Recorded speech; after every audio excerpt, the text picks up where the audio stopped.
بسم اللہ الرحمن الرحیم رب یسر ولا تعسر واتمم بالخیر۔ مومنین کرام، 40 کا عدد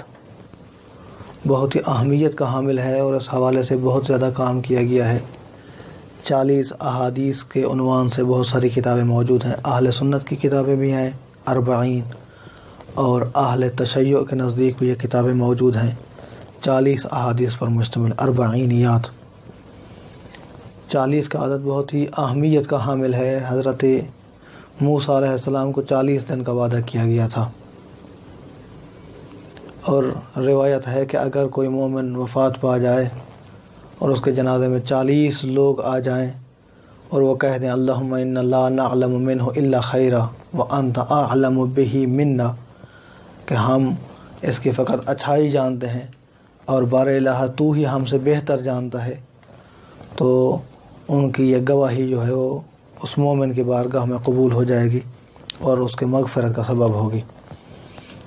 اسی طرح سے اگر کسی بھی مسئلہ کے اوپر امام جعفر صادق علیہ السلام کی حدیث موجود ہے کہ اگر 40 لوگ اکٹھے ہو کر دعا کرتے ہیں تو اللہ کی ذات اس دعا کو قبول فرماتی ہے۔ امام حسین علیہ السلام کی زیارت مستحب ہے 40 کے دن، یوم 40 20 صفر کو۔ مومن کی 5 علامات ہیں، ان میں سے ایک علامت زیارت 40 بھی ہے۔ 40 دن تک قبر کے اوپر پانی چھڑکنا مستحب ہے، دفن کے بعد 40 دن تک۔ تو یہاں پر بھی 40 کا عدد موجود ہے، جیسا کہ روایات کے اندر موجود ہے۔ اور اسی طرح سے بہت ہی زیادہ عدد، اگر عدد کے اعتبار سے دیکھا جائے تو بہت ہی زیادہ بات کی جا سکتی ہے 40 کے عدد کے اوپر۔ محقق طحرانی اپنی کتاب ذریعہ کے اندر 11 کتابیں گنواتے ہیں محدثین کی، جو پہلی صدی ہجری کے اندر لکھے گئے ہیں، جن کا عنوان 40 ہے 40، جیسا کہ الاربعون حدیثا منظوما، الاربعون دلیلا، الاربعون رسالتا، 40 منظوم حدیثیں، 40 ادلہ، 40 رسالہ، الاربعون سؤالا، الاربعون سورۃ، اور اسی طرح سے الاربعین من الاربعین عن الاربعین مع الاربعین فی مناقب امیر المؤمنین، ایک کتاب اس عنوان سے بھی موجود ہے۔ امام جعفر صادق علیہ السلام کی ایک مشہور و معروف فرمان ہے، ارشاد ہے کہ من حفظ من شیعتنا 40 حدیثا، کہ جو بھی ہمارے شیعوں میں سے 40 احادیث کو یاد کر لیتا ہے، بعثہ اللہ عز وجل یوم القیامت عالما فقیہا ولم یعذبہ، قیامت کے دن اللہ اسے عالم محشور کرے گا، اسے فقیہ بنا کر اٹھائے گا اور اس کے اوپر عذاب قیامت نہیں ہوگا۔ تو اس حوالے سے بہت ہی زیادہ کام کیا گیا ہے۔ الاربعین امام خمینی رضوان اللہ تعالی علیہ کی ایک کتاب ہے، انہوں نے بھی 40 یعنی 40 حدیث کے نام سے جو انہوں نے کتاب لکھی ہے، 40 احادیث، انہوں نے بھی اس حوالے سے کام کیا ہے۔ اس میں سے ایک حدیث آج پڑھتے ہیں،